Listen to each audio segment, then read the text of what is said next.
अफगानिस्तान से अब तक की सबसे बड़ी खबर आ रही है और खबर यह है कि राष्ट्रपति अशरफ गनी तालिबान को बस कुछ ही देर में सत्ता सौंप सकते हैं। तालिबान ने नंबर 2 मुल्ला बरादर की अफगान सरकार से सत्ता हस्तांतरण की बात की है और ये बातचीत चल रही है। तालिबान के लड़ाकों ने काबुल में प्रवेश यानी कि घुसना शुरू कर दिया है। अफगान सरकार का दावा है कि काबुल के बाहरी इलाकों में तालिबान घुस रहे हैं। तालिबान ने काबुल की घेराबंदी पहले से कर ली थी, कई जिलों पर पहले ही कब्जा कर लिया था, लेकिन तालिबान का कहना है कि बलपूर्वक काबुल में वो नहीं जाएंगे। तालिबान ने सेना को आगाह किया है कि वो उनके रास्ते में नहीं आए। सेना या कोई नागरिक उनका विरोध न करे, सभी को माफ किया जाएगा, सभी घरों में रहें।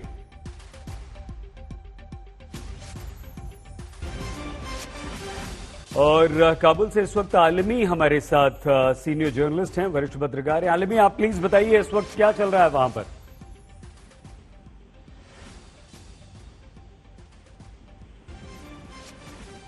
हमारी आवाज सुन पा रहे हैं आलमी?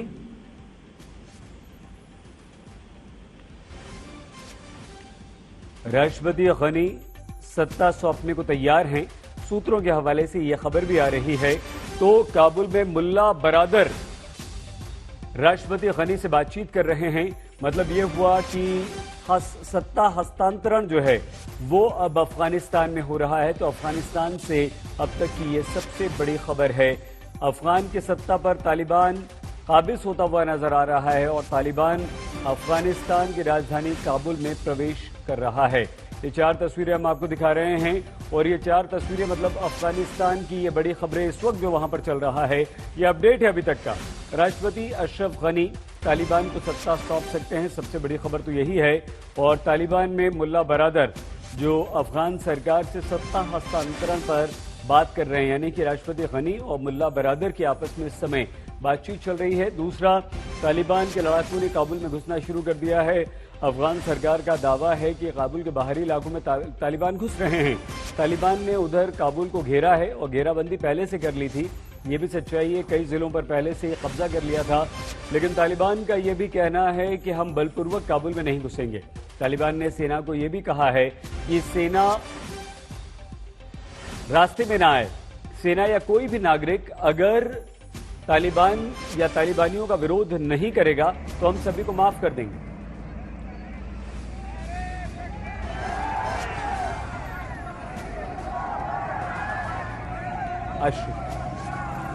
अशरफ, क्या स्थिति है अभी, क्या बातचीत चल रही है, क्या खबर आ रही है, इस वक्त का अपडेट दीजिए प्लीज।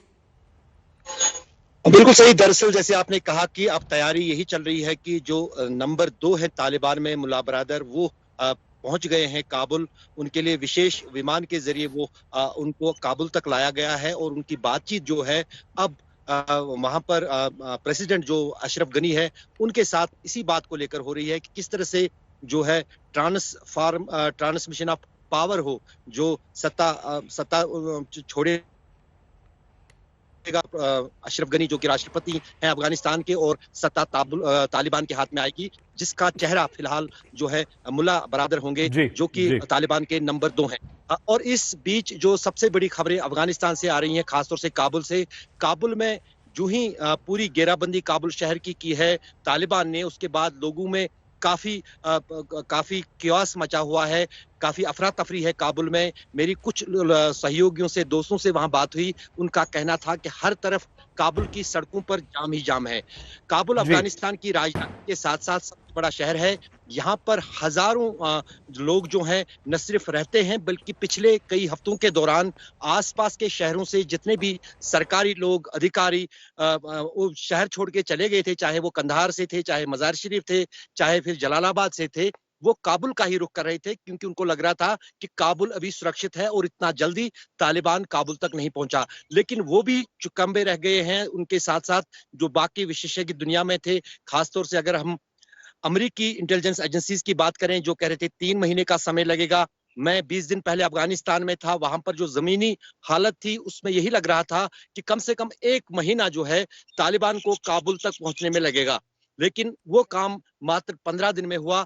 उसके कई कारण हैं। सबसे बड़ी जो मायूसगी अशरफ गनी के लिए रही वो ये है कि न ही उसको अफगानिस्तान की जनता ने साथ दिया जब उसने 5 दिन पहले कहा था कि मैं मज़ार शरीफ जाके लोगों से आह्वान करूंगा कि वो तालिबान के खिलाफ लड़ने के लिए अफगानिस्तान की जनता में से कोई नहीं निकला। वॉरलॉर्ड जो है उन्होंने भी उसका साथ नहीं दिया अलग-अलग प्रांतों में, और ना ही सेना और सुरक्षा बलों ने।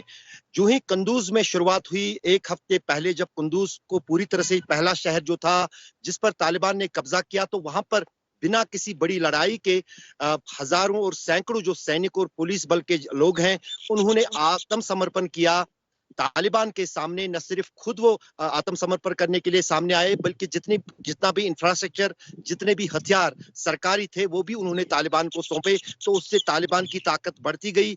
वही रिपीट किया गया कंधार में। वहां पर भी जो है सरकारी अमला था, जो सरकारी फौज थी, उन्होंने हेडक्वार्टर छोड़ दिए, तालिबान के हाथ में दिए, हथियारों के साथ साथ लोग भी उनको मिल गए और ये ताकत बहुत बड़ी बनती गई। और उसमें आखिरी कड़ी जो थी वो जलालाबाद थी, जिस पर कल जो है तालिबान ने कब्जा किया। और जलालाबाद वही शहर है जहां से रूस के खिलाफ तब 90 के दशक में, 80 के आखिर में, जब 80 के दशक में जो सबसे बड़ा युद्ध शुरू हुआ था रूस के खिलाफ, जिसमें अमेरिका ने तब साथ दिया था, तो वो लड़ाई जलालाबाद से शुरू हुई थी। वहां से एंट्री की थी तालिबान ने। और अब की बार अलग ये रहा कि अब उत्तर से जो है, नॉर्थ से जो है, नॉर्थ अफगानिस्तान से, चाहे वो फिर बल्ख हो, मज़ार शरीफ हो, कंधार हो, वहां से तालिबान आगे बढ़ा। और एक महत्वपूर्ण बात जो अब की बार समझनी होगी शायद दुनिया को भी और हमारे दर्शकों को भी, तालिबान जो 90 में था और आज का जो तालिबान है उसमें काफी फर्क है। और किसी हद तक तालिबान सबक ले चुका है कि जो उन्होंने 90 में गलतियां की, जिस अंदाज से उन्होंने लोगों के साथ व्यवहार किया, उसका उनको कितना खामियाजा उठाना पड़ा। शायद यही कारण है कि अब की बार तालिबान ने पहले ही साफ कर दिया है कि वो किसी तरह का खून खराबा नहीं चाहते हैं। वो अफगानिस्तान के लोगों पर मारदार नहीं करना चाहते हैं। हो सकता है इस बात में तालिबान की अब की बार कुछ वजन हो, क्योंकि 20 साल में बहुत कुछ बदला है दुनिया में भी, अफगानिस्तान में भी और आसपास की परिस्थितियों में भी। तो अफगानिस्तान के खास मुल्क में भी अगर बात करें तो 20 साल में वहां की जो जनरेशन जो है, जो 90 के दशक में बच्चे थे या जिनको कुछ पता नहीं था, वो अब जवान हो गए हैं, उन्होंने एजुकेशन ली है, वो भी समझते हैं। और शायद यही एक बात थी कि अशरफ गनी ने जब आह्वान किया था अफगान सेना और अफगान के आम लोगों को कि वो तालिबान के खिलाफ हाथ उठाएं, लेकिन अफगानिस्तान की जनता और अफगानिस्तान की सेना ने बेहतर समझा कि शायद वो अपनी जान बचाएं और किसी तरह का जोखिम न लें, और उन्होंने आत्मसमर्पण किया। जो अब साफ दिख रहा है कि किस तरह से कुछ घंटों के भीतर की बात है, जब अशरफ, वाकई कुछ घंटों की बात है, संकट गहरा चुका है अफगानिस्तान में। अपने दर्शकों को जरा तफसील से बताएं। काबुल को चारों तरफ से तालिबान ने घेर लिया है। इस विषम परिस्थिति को समझिए। तालिबान कल का आज का फर्क बाद में सामने आएगा, लेकिन सवाल यह है कि वहां पर जो सरकार है एक तरह से उसका समर्पण दिखाई दे रहा है। अशरफ गनी क्या उनकी जगह मुल्ला बरादर बनेंगे, वहां के राष्ट्रपति नंबर 2 जिन्हें कहा जाता है तालिबान में। विषम परिस्थितियां इस वक्त अफगानिस्तान में। पाकिस्तान के बाद अफगानिस्तान वो मुल्क जिसकी अंदरूनी परिस्थितियों पर भारत ही नहीं पूरे विश्व की नजर बनी हुई है। कट्टरपंथी ताकतों का कब्जा अगर एक पूरे मुल्क पर फिर से तालिबान का होता है, संकेत बहुत खराब पूरे विश्व के लिए। इन सब पर हम चर्चा करेंगे। इन परिस्थितियों को देखते हुए ही आज तक लगातार इस खबर पर बना हुआ है। हमारे साथ गौरव सावंत हमारे सहयोगी यहां पर स्टूडियो में मौजूद है। सुशांत सरीन साहब स्ट्रेटेजिक अफेयर्स एक्सपर्ट हमारे साथ जुड़ गए। Major general retired Shashi Asthana साहब डिफेंस एक्सपर्ट के तौर पर हमारे साथ रहेंगे। मेजर जनरल रिटायर्ड संजय सोई साहब डिफेंस एक्सपर्ट के तौर पर हमारे साथ रहेंगे। गौरव हमारे साथ बने हुए। अशरफ वानी जिन्होंने अफगानिस्तान में जाकर वहां की परिस्थितियां देखी हैं वो हमारे साथ हैं। श्रेया चैटर्जी हमारी सहयोगी हमारे साथ जुड़ रहे हैं। राजेश सुंदरम जुड़ रहे हैं। इन सब से चर्चा करेंगे, लेकिन सबसे पहले आपके पास आते हुए गौरव, क्योंकि अगर 10 लाइनों में पूरी खबर अपने दर्शकों को बताएं तो एक बेहद कट्टरपंथी तालिबान का अफगानिस्तान पर पूरी तरह से कब्जा, बहुत बड़े संकट का संदेश इस पूरे इलाके में जिसमें भारत भी आता है। निश्चित तौर पर बहुत बड़ा खतरा है ये इस पूरे क्षेत्र के लिए, लेकिन सबसे ज्यादा खतरा अंजना ये अफगानिस्तान की महिलाओं के लिए है। अफगानिस्तान में कई प्रांतों में अब ऐसा हो भी रहा है कि जबरदस्ती तालिबान के साथ महिलाओं की, बच्चों की, लड़कियों की शादी जबरदस्ती कराई जा रही है। अब तालिबान ये कह रहा है कि जो जो अफगानिस्तान की सेना में रहा है या अशरफ गनी की सरकार में जिसने काम किया है, चाहे वो पुलिस में हो या सेना में हो, वो तालिबान के पास आके अपना नाम रजिस्टर कराएगा। जमीनी स्थिति इस समय जो वहां से अफगानिस्तान से खबरें आ रही हैं वो ये है कि लंबी लंबी कतारें लग रही हैं एटीएम के सामने। लोग पैसा निकालना चाहते हैं, लोग एम्बेसीज के आगे वीजा के लिए खड़े हैं, लोग अफगानिस्तान छोड़कर भागना चाहते हैं, क्योंकि 20 साल पहले जो स्थिति थी अब पूरा का पूरा समय का पहिया घूमकर उसी जगह आ गया है। और अमेरिकी जो राजनयिक है वो हेलीकॉप्टरों से, जिस तरह से साइगोन से वो वियतनाम से गए थे, लगभग उसी तरह से भाग रहे हैं इस समय अफगानिस्तान से। तालिबान क्या कहेगा कि वो खून खराबा नहीं चाहता है? यहां पर जो अफगानिस्तान में मौजूदा सरकार है, सेना है, क्या उसकी तरफ से कोई उसका प्रोटेस्ट करने की कोशिश की गई? सुशांत सरीन जी, आपकी बातों के जरिए समझेंगे ये परिस्थिति इस वक्त क्या उभरती हुई दिख रही है। नहीं, मुझे तो नहीं लगता कि अब कोई भी रेजिस्टेंस बची है। छोटी मोटी लड़ाई हुई थी कुछ जगहों पर, लेकिन आमतौर पर हथियार जो अफगान फौज थी वो तो बिल्कुल तितर बितर हो गई। कोई खास जंग लड़ाई नहीं की और एक के बाद दूसरी जो छावनी थी हथियार डालते गए और पीछे बैकरूम डील्स हो रही थी, लोगों को बेचा जा रहा था, खरीदा जा रहा था। और एक्चुअली ये कोई नई बात नहीं है, सदियों से यही होता है अफगानिस्तान में कि किले की जो चाबी होती है, वो जो किले का जो सूबेदार होता है वो दुश्मन को किले की चाबी दे देता है, बात खत्म हो जाती है। तो वही अभी हो रहा है और काबुल में भी यही हो रहा है। अब काबुल में सिर्फ एक ये है कि एक तो क्या जो सत्ता हस्तांतरण है वो आज होगा, एक दो दिन छोड़ करके होगा, कुछ एक दो दिन के लिए कोई और आंतरिक सरकार रहेगी या कोई फिगर हेड रहेगा, ये अभी देखना होगा, क्योंकि इस पर अभी तक चीजें क्लियर नहीं हुई। क्योंकि अमेरिकी 6000 सैनिक अपने लेकर के गए हैं, ब्रिटेन भी लेकर के गया है और उनको शायद उन सब लोगों को निकालने में कुछ समय लगेगा। ना सिर्फ दूतावास के जो उनके लोग हैं, लेकिन जो अफगान उनके साथ काम कर रहे थे और जिनका माना जाता है कि उनकी जिंदगी खतरे में होगी तालिबान की हुकूमत के बाद, उन लोगों को सबको निकालने में अमेरिका वचनबद्ध है। वैसे तो अमेरिका के वचन का कितना मतलब है या नहीं है वो तो एक अलग बहस है, लेकिन अभी तक तो वो वचनबद्ध है उन सबको निकालने के लिए और उसमें शायद 2-4 दिन लग जाए। तो मेरे ख्याल तब तक वो तालिबान ने घेरे में तो ले लिया है, अब मोरलेस खेल खत्म हो चुका है। सिर्फ एक औपचारिकता बची है जो शायद अगर आजकल में नहीं होती तो 2-4 दिन में हो जाएगी। बाकी एवरीथिंग इज सेटल्ड।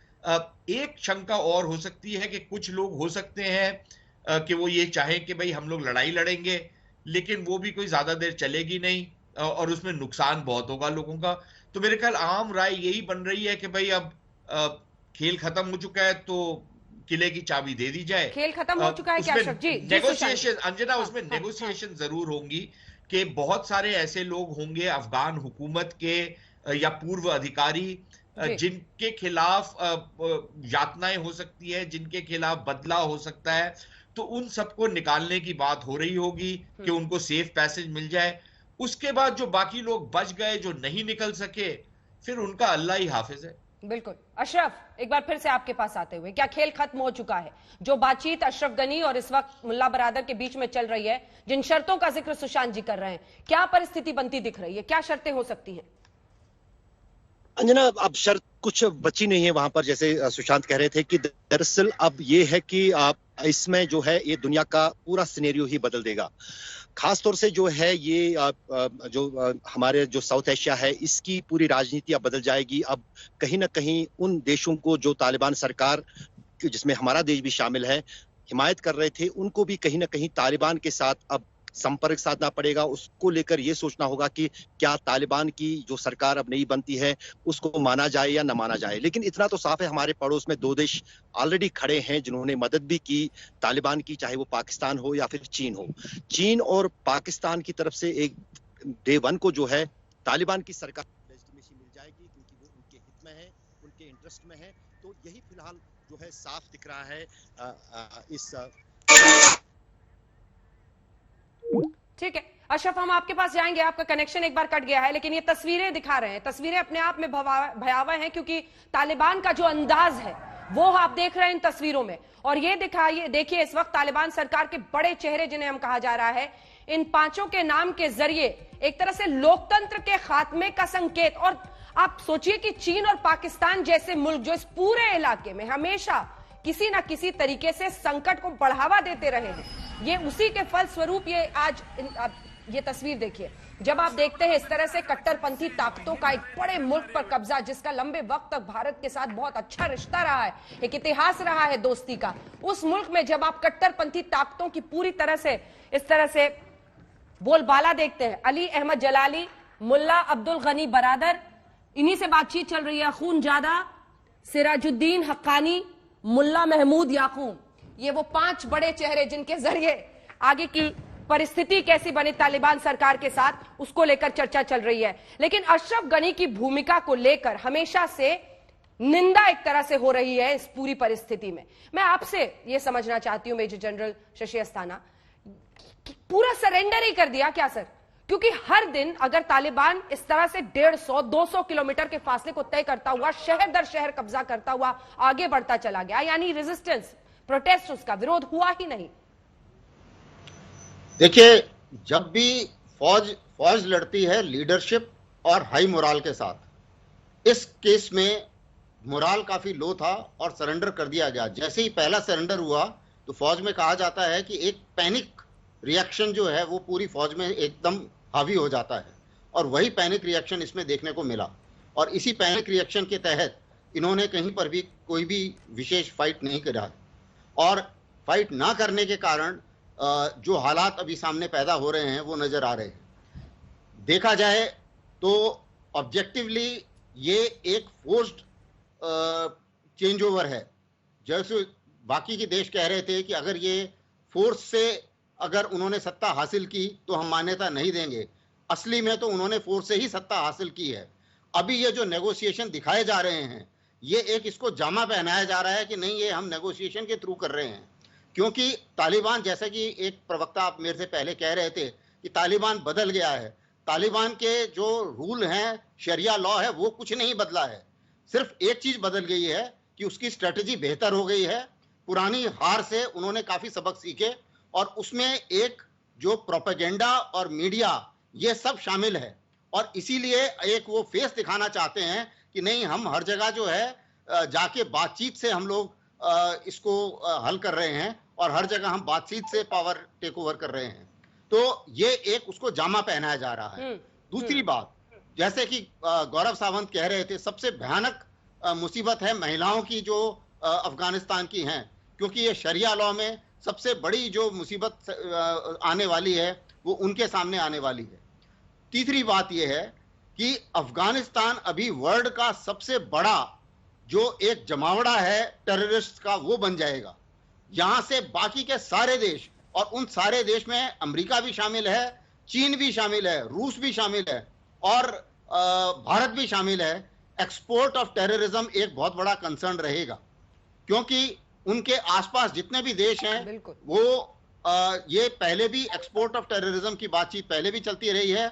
और अब क्या होगा कि जो चाहे वो आईएस है, चाहे हक्कानी नेटवर्क है, चाहे अलकायदा है, इन सबको एक तरीके से थोड़ा सा आसानी होगी अपने आप को और ज्यादा ताकत बढ़ाने की। पूरे क्षेत्र में सर पूरे क्षेत्र में आतंकवाद का खतरा मंडराएगा, बढ़ जाएगा, 100 गुना बढ़ जाएगा, क्योंकि कट्टरपंथी ताकतें, और सिर्फ महिलाओं के साथ नहीं, सब महिलाओं पर मुसीबत आती है, पूरे देश का जो हाल होता है वो हमने अफगानिस्तान में पहले भी देखा है। अफगानिस्तान की आजादी बस छिनने ही वाली है। जलालाबाद भी गया, काबुल तक नहीं बचता हुआ दिखाई दे रहा है। काबुल की घेराबंदी हो चुकी है, तालिबान काबुल से बस 11 किलोमीटर दूर है। अब तालिबान ने काबुल के बाहरी इलाकों में घुसना शुरू कर दिया है।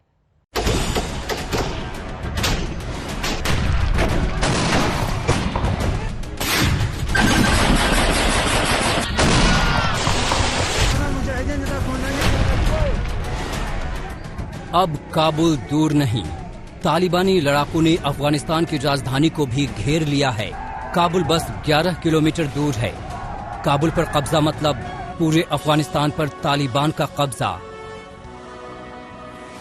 तालिबान ने काबुल को चारों ओर से घेर लिया है। काबुल के कई जिले उनके कब्जे में हैं। पूर्व में खाक जबर पर तालिबान का सफेद झंडा लहरा रहा है। तो पश्चिम में अरघंडी भी उसके कब्जे में है। उत्तर में काराबाग तक तालिबान के लड़ाके धमक चुके हैं, तो दक्षिण में 4 असियाब पर भी उनकी मौजूदगी है। काबुल के अलावा जलालाबाद अब तक तालिबान के कब्जे से दूर था, लेकिन आज तालिबान जलालाबाद में घुस गए। बिना लड़े ही जलालाबाद पर तालिबान का कब्जा हो गया। जलालाबाद फतह के बाद तालिबान ने वीडियो जारी कर जीत का जश्न मनाया। तालिबान का काफिला हथियारों से लैस होकर गुजर रहे थे और सड़कों के दोनों ओर खड़े लोग उनका स्वागत कर रहे थे। सरकारी अधिकारियों का कहना है कि खून खराबा से बचने के लिए तालिबान को रास्ता दिया गया। जलालाबाद राजधानी काबुल से सटा शहर है। यहाँ से काबुल की दूरी सिर्फ 149 किलोमीटर है। जिस रफ्तार से तालिबान बढ़ रहे हैं, उससे तो यही लग रहा है कि काबुल की आजादी अब कुछ पलों की बात है। कभी भी तालिबानी लड़ाके राजधानी में घुस सकते हैं। काबुल का भविष्य अब तालिबान और सरकार के बीच दोहा में होने वाली वार्ता पर टिका है। सरकार का एक प्रतिनिधिमंडल आज पाकिस्तान जा रहा है, जहां से वो वार्ता के बाद दोहा जाएगा। सरकारी सुरक्षा बलों ने काबुल की सुरक्षा की तैयारी और तेज कर दी है। जनरल समी सादात को काबुल की सुरक्षा की जिम्मेदारी दी गई है। तालिबान के काबुल की दहलीज पर पहुंचने से खलबली मची हुई है। काबुल घिर चुका है। काबुल से बाहर निकलने का रास्ता सिर्फ एयरपोर्ट है। दूसरे देशों के दूतावासों पर खतरा मंडरा रहा है। तालिबान बार बार बयान दे रहा है कि दूतावासों को कोई खतरा नहीं है, लेकिन हर तरफ अफरा तफरी है, डर है, दहशत है। इस समय काबुल को छोड़ के अफगानिस्तान के तमाम बड़े शहर जो है वो तालिबान के कब्जे में आ चुके हैं।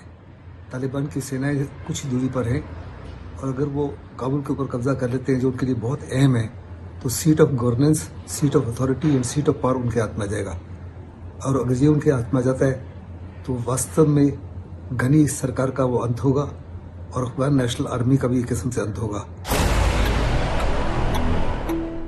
हवाई अड्डे की सुरक्षा में अब 3000 अमेरिकी सैनिक तैनात हैं। इन सैनिकों को अमेरिका ने अपने काबुल दूतावास को खाली करने के लिए तैनात किया हुआ है। काबुल हवाई अड्डे की सुरक्षा के लिए इसके चारों तरफ वॉच टावर बनाने के साथ बाड़बंदी भी की गई है। बड़ी संख्या में सशस्त्र सैनिक इस एयरपोर्ट की रखवाली के लिए तैनात हैं।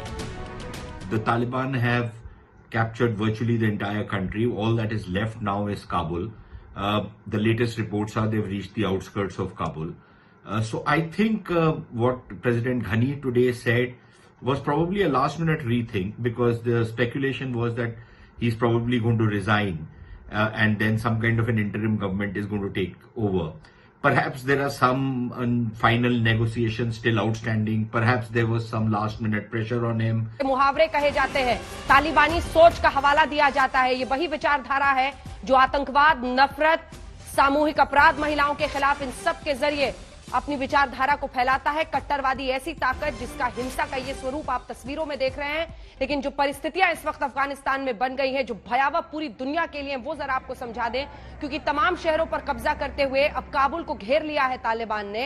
एक एक शहर में कैसे उनका कब्जा होता चला जा रहा है, कैसे वहां की मौजूदा सरकार उनके सामने लगभग समर्पण के मोड में नजर आ रही है। इन परिस्थितियों को देखते हुए पूरे क्षेत्र में हिंदुस्तान के नजरिए से भी अगर आप देखिए तो विषम परिस्थितियां हैं। पाकिस्तान और चीन के साथ की बात होती है तालिबानी संकट जो इस वक्त अफगानिस्तान में बन रहा है उसके पीछे। लेकिन आपको यह भी बता दें कि जो मौजूदा सरकार है उसकी कमजोरी, अ वीक गवर्नमेंट, जिसका जिक्र हम लगातार अपने इस बुलेटिन में कर रहे हैं। इससे पहले कि हम आगे बढ़े, गौरव, जल्दी से आपके पास आते हुए, अमेरिका ने यहां पर लंबे वक्त तक अपने फोर्सेस को रखा, फिर कहा हम अफगानी सेना को ट्रेन कर रहे हैं, उसके बाद से, और अगर हम राजनयिक इतिहास इस तरह का अमेरिका को देखें तो लगभग जिन मुल्कों में जाकर वो निकले हैं, जो परिस्थितियां बनी है बेहद भयावह। अफगानिस्तान में अमेरिका की भूमिका, वो जो सेना वहां पर ट्रेन की गई थी कथित तौर से, और एक बहुत ही कमजोर राष्ट्रपति, ये सब वजह बने कि आज अफगानिस्तान का ये हाल है। देखिए 3 लाख है संख्या अफगानिस्तान नेशनल आर्मी की। अफगानिस्तान में पहले वॉरलॉर्ड्स होते थे और वो वॉरलॉर्ड्स ट्राइबल लॉयल्टी के आधार पर उनके साथ उनके लोग लड़ते थे, लेकिन अशरफ गनी ने, चाहे वो अटा मोहम्मद नूर हो या मार्शल अब्दुल राशिद दोस्तम हो, उन सबको एक तरह से डिसआर्म कर दिया, कमजोर कर दिया और अफगान नेशनल आर्मी बनाई। ये अफगान नेशनल आर्मी लगातार अमेरिका के साथ तो अच्छे से लड़ रही थी, उन्होंने बहुत वीरता भी दिखाई ऑपरेशंस में पिछले 20 सालों में, लेकिन अमेरिका का जब रातों रात भागा अफगानिस्तान से, मतलब बगराम एयरबेस पे लाइट बंद करके भाग गए, गाड़ियों की चाबी लेकर भाग गए और अफगानिस्तान की सेना को पता भी नहीं चला, इससे अफगानिस्तान की सेना का जबरदस्त मनोबल टूटा।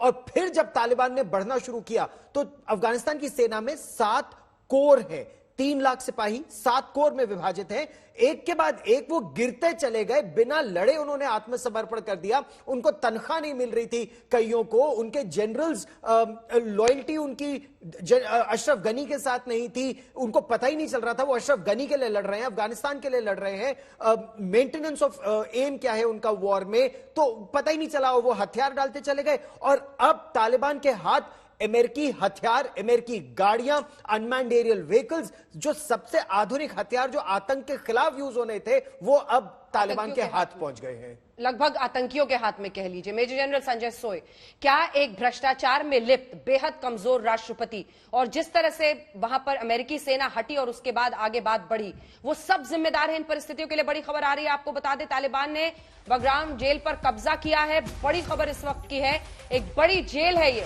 उस पर तालिबान का कब्जा है। देखिए अपराध, हिंसा, आतंकवाद का बोलबाला होने वाला है। जिस तरह के कट्टरपंथी ताकतों का कब्जा अफगानिस्तान पर होता हुआ दिख रहा है, तालिबान ने जेल के सभी कैदियों को रिहा कर दिया है। ये बड़ी खबर हम इस वक्त आपको बता रहे हैं। मेजर जनरल संजय सोय, वही जो डर हम सामने रख रहे थे वही होता हुआ दिख रहा है। तालिबान और तालिबान का कब्जा, उसके क्या मायने होंगे अफगानिस्तान के लिए? पिटारा खुल चुका है।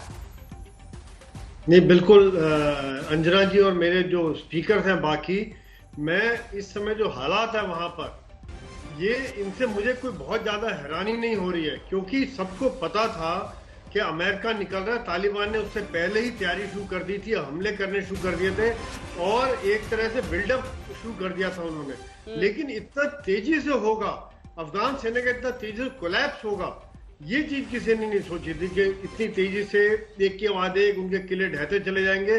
क्योंकि एक तरह से ये कहा जा रहा था कि अफगान सेना को अमेरिका ने ट्रेन किया है, वो एक ऑर्गेनाइज सेना है, एक से एक आधुनिक हथियार हैं, उनको एयरफोर्स, अमेरिकन एयरफोर्स की सपोर्ट भी मिल रही थी बीच में। तो ये सब देखते हुए जब अचानक ये जो कोलैप्स हुआ, ये एक बहुत ही इसको देखना पड़ेगा कि क्यों हुआ ये, क्योंकि इतने आधुनिक हथियार। क्योंकि सबसे बड़ी जो बात निकल के आई है, जो गौरव ने बताई है और जनरल अस्थाना ने बताई है, कि लीडरशिप की कमी है वहां पर। जो लीडरशिप है, आज उनको भरोसा नहीं था अपने लीडर पर कि क्या वो उनका नजीबुल्ला वाला हाल होने वाला है या वो उनके साथ खड़े हैं या नहीं खड़े हैं। और जिस प्रकार अमेरिका छोड़ के भाग गया और तालिबान ने जिस तरह से लेसन लर्न किए हैं, तालिबान ने लेसन लर्न करके एक तरह से, जो एक सबसे बड़ी बात है कि बिना लड़े जंग जीतते जाओ आप, जो एक चाइना की भी पॉलिसी रहती है, वही चीज शायद कहीं यहाँ पर उन्होंने सीखी है कि किस प्रकार साइकोलॉजिकल वॉरफेयर करके, मीडिया वॉरफेयर करके एक तरह से प्रेशर डाला कि भैया तुमने हथियार नहीं डाले तो तुम्हारा वही हाल होगा, सड़क पे टंगे हुए होगे तुम लोग सारे। तो वो डर फैलाया उन्होंने, वो एक तरह से साइकोलॉजिकल वॉरफेयर किया, बैक चैनल चलती रही उनकी बातचीतें। और जैसे अफगान सेना है, ये सही बात है जैसे गौरव ने बताया कि ट्राइबल लॉयल्टी वहां पर बहुत ज्यादा है, तो वहां पर उनमें कोहेसिवनेस की कमी रहती है उनमें आपस में। अगर अलग अलग ट्राइब के एक ही यूनिट में होते हैं तो उनके अंदर वो बिल्डअप नहीं हो पाया था अभी तक। जो सेना के इथॉस होते हैं, जो भारतीय सेना के इथॉस हैं, एथिक्स हैं, कि जो एक यूनिट एक अपने नाम नमक और निशान के लिए लड़ती है, वो चीज वहां पर नहीं थी उनमें, देश के लिए लॉयल्टी नहीं थी।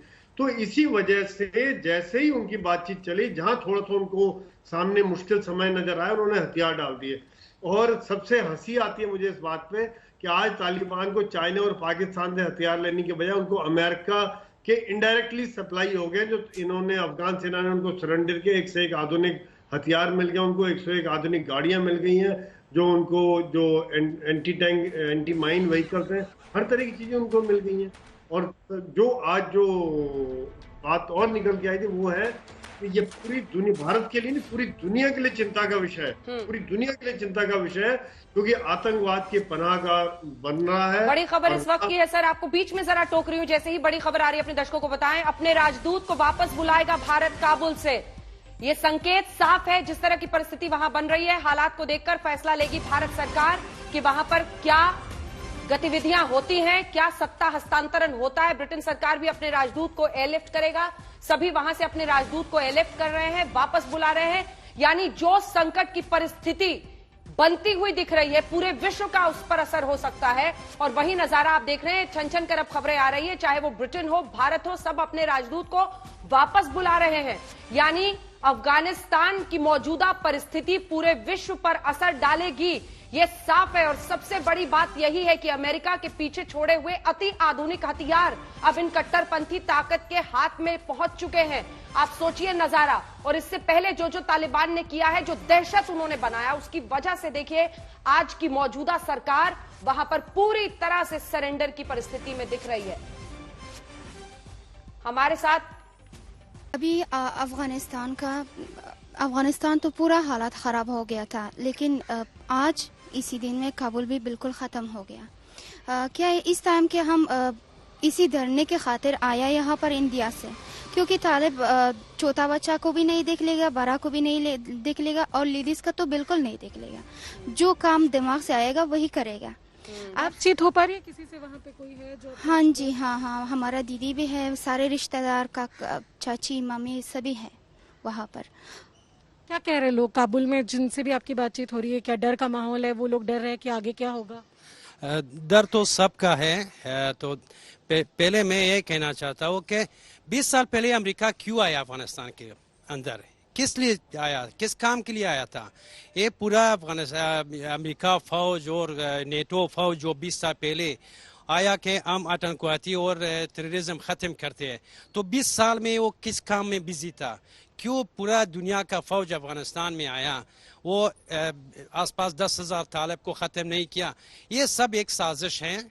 दुनिया हमारे साथ, अफगानिस्तान लोगों के साथ साजिश किया, और इस साजिश के पीछे नंबर 1 अमेरिका है और नंबर 2 पाकिस्तान है। अमेरिका पाकिस्तान की मदद इस 20 साल में, फिर तालिबान के सपोर्ट किया, तालिबान को ट्रेनिंग दिया, फिर एक बार जब अमेरिका का मकसद पूरा हो गया अफगानिस्तान में, वो निकल गया। अभी डर है कि हमारा मुस्तकबिल किस तरह हो। क्या आपको डर लगता है कि आप वापस नहीं जा पाओगे? ये जो एक डर का माहौल है, ये है चिंता? Yeah, it's a serious concern that people now living in neighborhood countries have a serious concern how to go back to their countries, because Taliban has the lady said, Taliban doesn't matter if it's old, young, it's child, it's woman, they are just killing everybody. And people have serious concern about Taliban, because Taliban has shown 20 years ago that they do not have a respect for the human rights. बिल्कुल। So Shreya, मानवाधिकारों को तो छोड़िए, जो ये पुरुष कह रहे हैं मानवाधिकारों पर तो छोड़िए, जो महिला वहां पर है उनसे एक बार फिर से बातचीत कीजिए। वो कह रही थी उनकी दीदी वहां रहती हैं, महिलाओं को लेकर, और जो बात हम लगातार कर रहे हैं, कैसे सामूहिक अपराध महिलाओं के खिलाफ वो करते हैं, और उसके दम पर वो दहशत महिलाओं में, पुरुषों में, पूरे देश में फैलाते हैं। जो उनका राज करने का तरीका है कट्टरवाद का, उस पर उनसे जरा सवाल कीजिए, अगर कुछ वो बताएं। देखिए, जो तालिबान का जो एक महिलाओं के ऊपर टॉर्चर है, जो भी कई ऐसे चीजें उनके ऊपर से आई हुई है, तो एज अ वुमन आपको क्या कहना है? कि आप कह रहे हैं आपकी दीदी भी वहाँ पे रहती है, तो वो जो डर है उसके बारे में कुछ? हाँ, वो तो सुबह से अभी तक बहुत रो रहे हैं कि इस टाइम से हम क्या करो। उसके साथ 3 छोटा बच्चा भी है, और वीज़ा भी नहीं मिल रहे। अभी तो शायद फ्लाइट भी बंद हो जाएगा, वीज़ा भी नहीं मिल रहे। उन लोगों तो अभी सिर्फ मेरा दीदी नहीं है, पूरा रिश्तेदार है, पूरा फैमिली है, उन लोगों का सभी का एक ही प्रॉब्लम है। मतलब अंदर ऐसे जिंदान की तरह ऐसे मतलब बाहर आने का भी इजाज़त नहीं देगा। अगर अंदर है तो तालिब है, वो मार देगा, सभी लोगों को मार देगा। ये अमेरिका का एक साजिश है, एक गेम है। क्यों हम अफगानों, क्या है हमारा गुनाह, क्या है? जब हम अफगानों, मेरा गुनाह क्या है? ये 20 साल का नहीं, 40-30 साल का ये पुराना लड़ाई है, क्यों ख़त्म नहीं होता? है हमारा गुनाह क्या है? अगर हमारा गुनाह है या बड़े लोगों का गुनाह है, ये उस छोटा बच्चा का गुनाह क्या है? क्योंकि एक दिन का कम से कम तो 1000 का ज़्यादा मर जाएगा। क्या है उन लोगों का गुनाह? तो जैसा कि आपने सुना कि डर तो है कि कहीं ना कहीं जो माहौल है उसके बारे में ये कह रही थी, हमें बता रही थी कि काबुल में इन्होंने बातचीत की अपने दीदी से और डर का माहौल बिल्कुल मौजूद है वहाँ पे भी। बिल्कुल श्रेया, अब सही जगह पर आप पहुंचे क्योंकि वहां से जिन लोगों ने सब कुछ अनुभव किया है। गौरव, सुशांत जी मैं इसके बाद आपके पास आऊंगी, लेकिन उससे पहले गौरव सावंत, जिस पर बातचीत हम पहले कर रहे थे महिलाओं के लिए, और वहां पर वो खुद कह रही है कि वो ट्रैप हो गए, वीजा नहीं मिलेगा, वो फ्लाइट्स कैंसिल हो जाएंगी और खौफ ये है कि हम सब मारे जाएंगे। और अमेरिका को कसूरवार मानते हुए 3 लोगों से बात की उन्होंने, उनमें से 2-3 लोगों ने जिक्र किया क्योंकि पिछले 20 सालों में महिलाओं को घर से निकाल कर उनको शिक्षा दी, उनको समाज में बराबर का भागीदार बनाया, चाहे वो जुडिशरी हो, एजुकेशन हो, महिलाओं को आगे लेकर आए। और जब महिलाएं निकल कर आगे आई, जब वो पढ़ने लगी, पढ़ाने लगी, समाज का हिस्सा बनी, तो अब तालिबान एक बार फिर आ गया। अब एक बार फिर 12 साल से ऊपर की अगर उम्र है किसी लड़की की, जबरदस्ती तालिबान के साथ शादी, 45 साल से कम उम्र की अगर विधवा भी है तो तालिबान के साथ जबरदस्ती शादी, सामूहिक अत्याचार, ये सब अब अफगानिस्तान में इस तरह की खबरें छन छन करा रही हैं। और महिलाएं बॉर्डर पर पहुंच रही हैं कि किसी दूसरे देश में निकल जाएं, वहां रहेंगी अफगानिस्तान में तो जीवित नहीं रहेंगी। ये अर्थ है तालिबान का अफगानिस्तान पर कब्जे का। जहां 20 साल तक अमेरिकी फौज रही, उसके जाते ही तालिबान का हो गया अफगानिस्तान। दूर बैठा अमेरिका बस चिंता जता रहा है, तमाशा देख रहा है।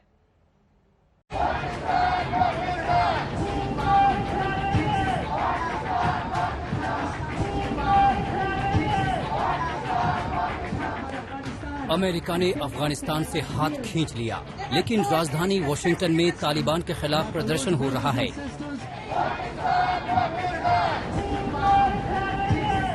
नारेबाजी हो रही है। अमेरिका में रहने वाले अफगानिस्तानी तालिबान के कब्जे का विरोध कर रहे हैं, अमेरिका से मदद की गुहार लगा रहे हैं। 9/11 was nothing. I'm here to protest against my innocent Afghans who are voiceless, who have no place to go. They're dying. Nobody cares. Their cries are getting on in deaf ears. Nobody can hear them.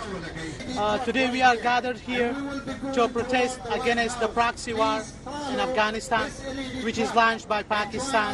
Since 20 years, Pakistan is busy in proxy war in Afghanistan. From this day forward, send Pakistan a message, those militant groups a message, that we, the women of this planet, do not tolerate this kind of thing. I will not tolerate this. Afghanistan की हालत पर America चिंता तो जता रहा है, लेकिन फिर से इस जंग में हाथ जलाने को तैयार नहीं है। बाइडेन साफ कर चुके हैं कि अफगानिस्तान से हटने का उनका फैसला सही है। We have noted, and we have noted with great concern, the speed with which they have been moving, and the lack of resistance that they have faced. And we have been nothing but honest about that. And I think I'll leave it there.